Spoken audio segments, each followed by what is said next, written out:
At first glance, these photos look pretty normal. Here we have a couple of guys doing martial arts training, a group of kids striking a combat pose, a cheerful little classroom group selfie. But it's actually more insidious than it looks. China's influence is growing in Solomon Islands, which is this set of islands less than 1,500 kilometres east of Australia. 4 years ago, this is what the capital looked like. Mass protests, burning buildings, and widespread anger. The riots got so bad that the Australian government received a formal diplomatic request to get in there and restore order. Our purpose here is to provide stability and security to enable the normal constitutional processes within the Solomon Islands to be able to deal with the various issues that have arisen. And the reason for these riots was the country's decision to go into business with China. In 2019, Solomon Islands switched its allegiance from Taiwan to China. Locals saw it as a betrayal and protested. A few years later, China and Solomon Islands signed a security cooperation pact, which basically allowed China to send its law enforcement into the region to assist with stability tasks. The fact is, this is the worst foreign policy blunder that we've seen in the Pacific since World War II. Now, this is where the tension with Australia comes in. Australia is the largest donor to Solomon Islands. We fund policing, governance, health programs, education, over $100 million a year in funding. But earlier this year, the US cut off hundreds of millions of dollars in aid to Pacific nations, and Beijing stepped in to fill the void. China's counter-argument, if you like, was that Australia was too focused on general areas like security and governance, and not enough on tangible projects. So they stepped in with aid, infrastructure, bridges, livelihood items, what they called budget rescue funding.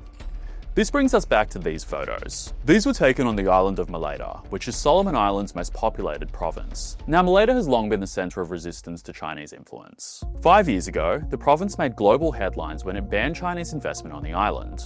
And this was the guy who made that call, Daniel Suidani, Malaysia's former premier.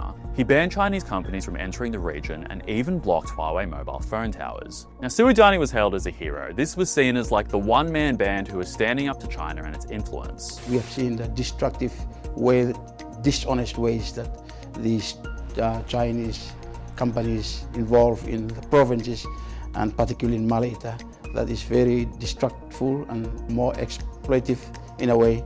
But in 2023, he was booted from the job and charged with inciting those riots, and the new government repealed his anti-China ban. I'm very confident that our relations with China will grow from strength to strength. The whole aim of the government is to get the Chinese companies into Malaysia.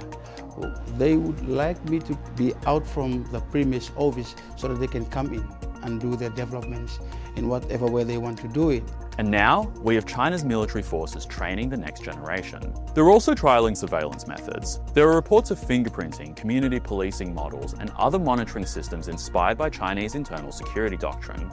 This is all happening right here in our backyard. Australia is the most influential country in the South Pacific region, and analysts say China's military expansion is a threat to our security. And this means tensions are inevitable. There are concerns that these infrastructure loans and projects increase Solomon Islands' debt dependency on Beijing, and brings that influence closer to our borders. And we've already seen this tension play out. A couple of years ago, Beijing imported 95 replica rifles and 95 replica pistols into Solomon Islands. Canberra later donated 60 semi-automatic rifles with specialist training, and as a result, Australia was accused of making that donation just to stop China from building up its influence. What is needed, Mr. Speaker, is an acknowledgement of a serious blunder. Australia has long seen itself as the security partner of choice in the Pacific, and we're still the Solomon Islands' largest donor. But these photos suggest that influence here is no longer guaranteed.